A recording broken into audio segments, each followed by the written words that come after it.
Marian Grace loved two kinds of adventures, the ones that happened in books and the ones she never dared to try herself.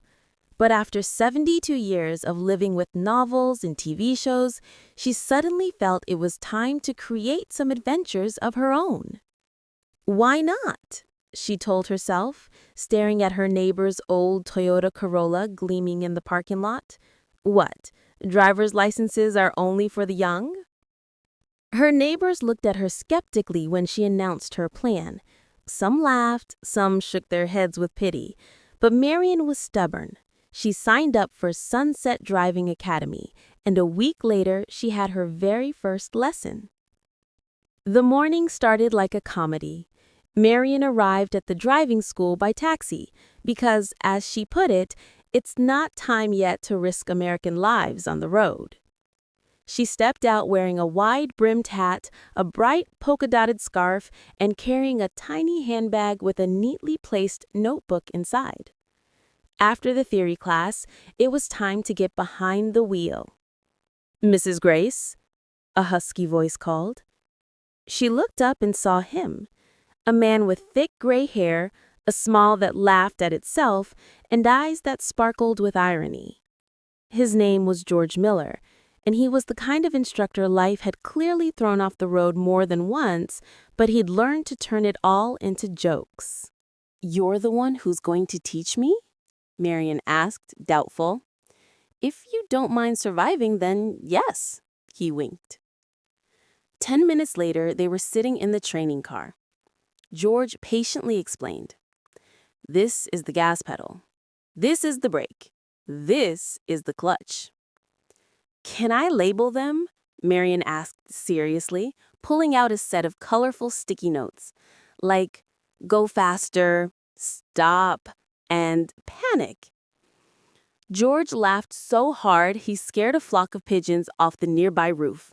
"Mrs. Grace, you're going to be the legend of this academy." Her first attempt to start ended with the car jerking and stalling. The second was even worse, throwing her head back against the headrest. She leaned back dramatically and declared, "If this is how we're going to begin every time, I'll need a helmet and insurance against life's blows." George, a seasoned instructor, tried to keep a straight face, but finally cracked a smile. "Trust me, I've seen it all, but stalling 8 times in a row? That's a gift." The funniest moment came during a maneuver near the practice lot. George was showing her how to turn the wheel correctly. Marian obediently twisted it, just in the wrong direction. Instead of heading toward the open field, the car crept slowly but surely toward a billboard that read, "Drive with confidence."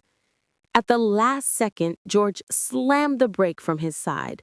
The car stopped half a meter from the sign. Marian covered her face with her hand and burst out laughing.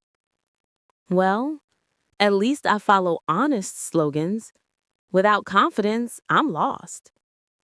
George shook his head, but there was more admiration than annoyance in his smile. "I have a feeling we'll be rescuing quite a few billboards in this city together."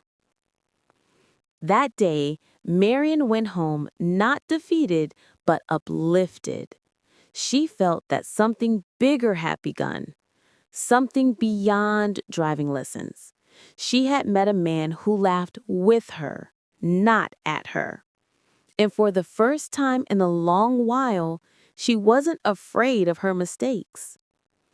The following week, Marian showed up for class looking less like a student and more like someone meeting her destiny. She came with a thermos of coffee, a box of cookies, and oversized 70s-style sunglasses. "You going to the movies?" George squinted at her as she approached the car. "Why not? If I'm going to learn to drive, I might as well look like a movie star auditioning for the role," she answered with an innocent smile. This time, they hit the real streets. From the very beginning, Marian mixed up the turn signals, flipping left when she meant to go right and right when she meant to go left. Mrs. Grace, George sighed. With your logic, they'll soon have to put up new signs in this city. Caution, watch for Marian. And you promised to teach me to drive safely, she protested, though there was a playful spark in her voice. Looks like you'll have to become a legend right along with me. They teased each other constantly, turning every lesson into a kind of duel. The parking lot at the shopping mall became the stage for their first major battle.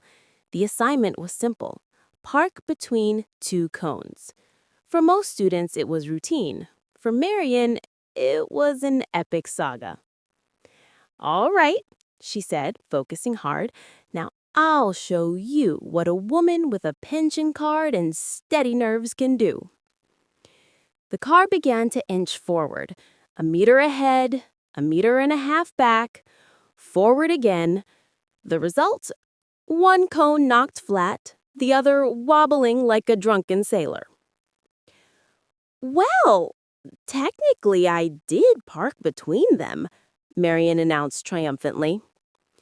If your plan was a plastic massacre, then yes, total success, George replied, barely containing his laughter. After another failed attempt, Marian threw her hands off the wheel in frustration. Maybe I'm too old for this, she sighed. George went quiet. Then he said softly, without a hint of a joke, "Old is when you stop trying, and you're trying. That means you've got more guts than half my young students." His words landed unexpectedly serious. Marian felt a pang in her chest. She quickly brushed it off with humor. "So I'm your bravest student? I hope the insurance covers that too." George smiled, but there was something warmer in his eyes than just amusement. The funniest part happened on the drive back. Marian spotted a giant stop sign and braked so sharply that even seat-belted George nearly smacked his forehead on the dashboard. "Mrs. Grace, this isn't a reaction time exam," he muttered, adjusting his glasses. "Oh, I thought you wanted a little adrenaline." And then they both burst out laughing so loud and genuine that the drivers behind them started honking. They didn't care. They laughed like two kids who had just done something reckless and wonderful. That evening, Marian sat at home with a cup of tea and caught herself thinking, when he looked at me, I wasn't scared. Not even when I knocked over that poor cone. She closed her eyes and felt it. For the first time in years, there was someone in her life who could make even mistakes feel like an adventure. By the third week of lessons, George decided it was time to leave behind the parking lots and shopping malls. "Mrs. Grace, we're going out into the real world," he announced solemnly. "Are you sure the world is ready for this?" Marian narrowed her eyes suspiciously. They drove onto a quiet country road. Everything went relatively smoothly until Marian spotted a cow calmly chewing grass by the roadside. "She's not about to jump into the road, is she?" Marian asked nervously, slowing down. "Mrs. Grace, that's not a bull in a bullfight. It's a peaceful American cow. Her biggest crime is chewing cud," George replied. Still, Marian nearly stopped completely, keeping such a close eye on the cow that a small traffic jam formed behind them. Drivers honked while George laughed so hard he was holding his stomach. "If you react like this to squirrels, I'll have to call the police to direct traffic." Another adventure came near a cafe called Maple Brew, where George suggested they take a break. They went inside and Marian suddenly said, "You know, you're an absolutely irresponsible instructor. You're driving around with me, a potential public hazard, and you're stopping for coffee." "Well, I figured I should at least say goodbye to life and style," George quipped. They sat by the window, sipping coffee, and soon their conversation drifted far beyond driving lessons. They talked about children, youth, the silly things they once did. Marian realized she could listen to him for hours. When they got back to the car, something unexpected happened. Marian felt as if she truly wanted to try, without fear. She gripped the wheel with a new kind of confidence. "I'm not just a retiree who mixes up pedals," she muttered. "I'm a woman who hasn't said everything she has to say to this world." George nodded, and the look in his eyes made her blush just a little. "Oh, I see we're in a revolutionary mood today. All right then, hit the gas." And she did. Not too sharply, not too timidly, just right. The car glided forward smoothly, and George actually raised his eyebrows. "Mrs. Grace, you've just ruined all my plans for another hilarious disaster story." That evening, as they were driving back, he suddenly suggested, "Next time we could practice in the park. There's a lake, some pathways, fresh air." "And that's definitely an official driving school route?" she asked suspiciously. "No, but I'm the instructor. I have the right to improvise." She agreed, and something warm fluttered in her chest. For the first time since her youth, she was looking forward to a meeting not just for the lesson, but for the person sitting beside her. At the next lesson in the park, they didn't just practice. Marian managed to drive a wheel straight into a flower bed. George spilled coffee on himself trying to save the situation, and their laughter rang out so loud that passers-by stopped to stare. "If they don't kick us out of this part, it means we're officially the best advertisement Sunset Driving Academy could ask for," he chuckled, blotting his shirt. "Well, now you've got a floral pattern. Looks good on you," she teased. He looked at her a little longer than was necessary for a joke, and this time Marian didn't look away.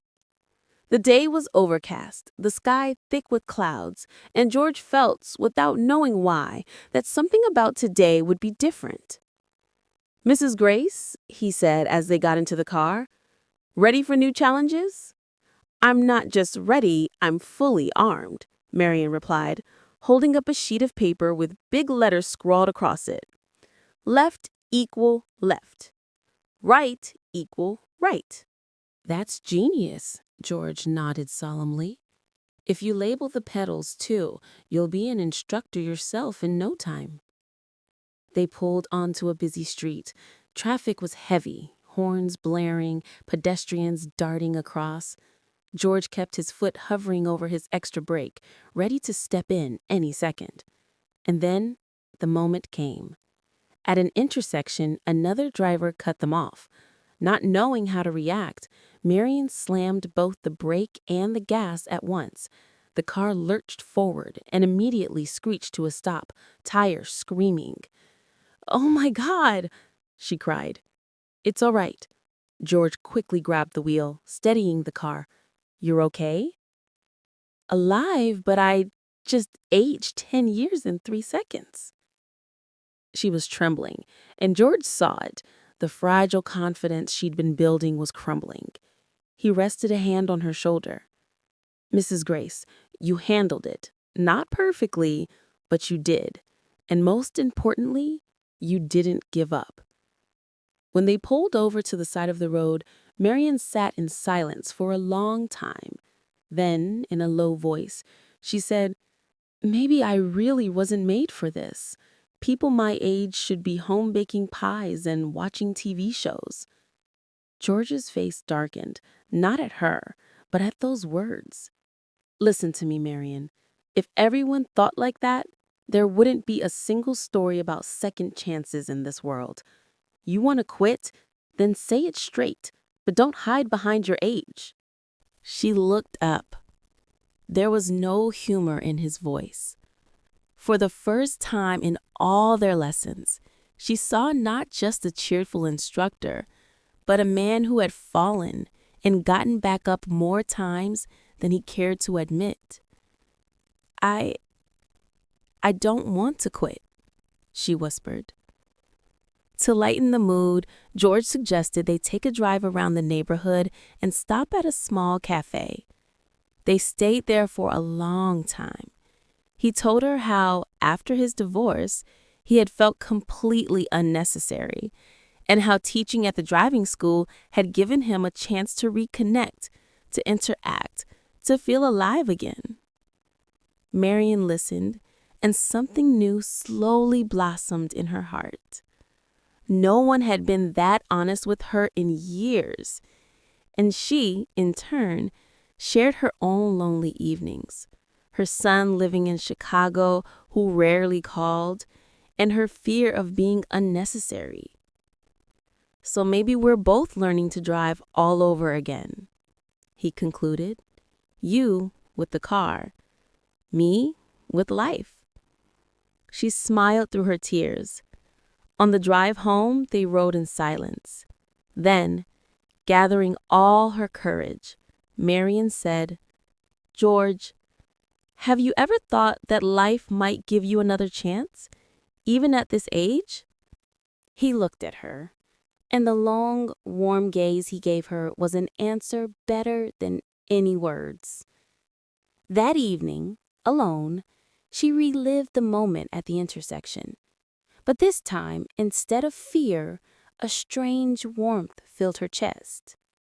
And the thought came, maybe mistakes are part of the path too, especially when there's someone nearby ready to catch you when you fall. Exam day arrived unexpectedly fast. Marian stood by the car feeling as if she were going not to a test, but into battle with fate. In her hands, she gripped the same sheet with left equals left and right equals right written on it. "You actually brought that?" George couldn't hold back a laugh. "It's my talisman. If I fail, at least I'll do it with humor," she shrugged. The inspector was young and strict, with not a hint of humor. He sat in the back seat, took out a notepad, and said flatly, "Begin." The first few minutes went surprisingly well. Marian held the wheel with more confidence than ever before. She made turns calmly and even navigated the parking lot almost perfectly. But just as she began to believe in her victory, an unexpected guest appeared on the road. A huge dog that bolted out of a yard straight toward the wheels.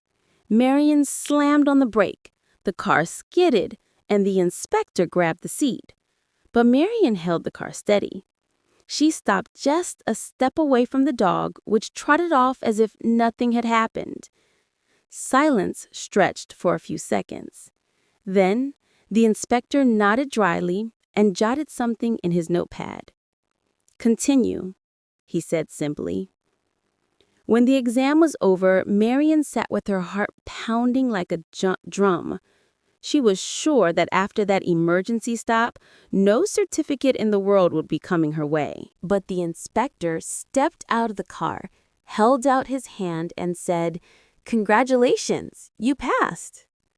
Marian closed her eyes in relief, then yelled so loudly, "Oh my God, yes, yes, I did it, I did it!" She hugged George, who was standing right next to her, not caring at all that it might look a little odd. "Did you see that? I survived, and I even saved the dog," she nearly shouted. "Mrs. Grace," he smiled, "today you didn't just save the dog, you saved my belief in miracles too." That evening they celebrated at a small pizzeria on the corner. Marian joked again that she was now a national threat with official permission. George laughed, but his gaze grew warmer with every moment. When they were nearly finished with the pizza, he leaned closer. "You know, I haven't felt this, like life has flavor again, and it's thanks to you." Marian, who usually replied with a joke, suddenly found herself at a loss for words. Her cheeks warmed. "George, maybe it's time we stopped hiding behind humor." He took her hand, and in that simple gesture was everything. Support, gratitude, and something they were both too afraid to name out loud. On the ride home that night, Marian looked out the taxi window and thought, Life is truly a strange thing. It can begin with a mix-up of petals and turn into a whole new story, not just about driving, but about the courage to open up again, to feel that there's someone beside you for whom even danger becomes an adventure. She smiled. Her new license rested in her handbag, but the more important document was another one, unseen but real. A certificate for a second chance. And now they intended to use it together.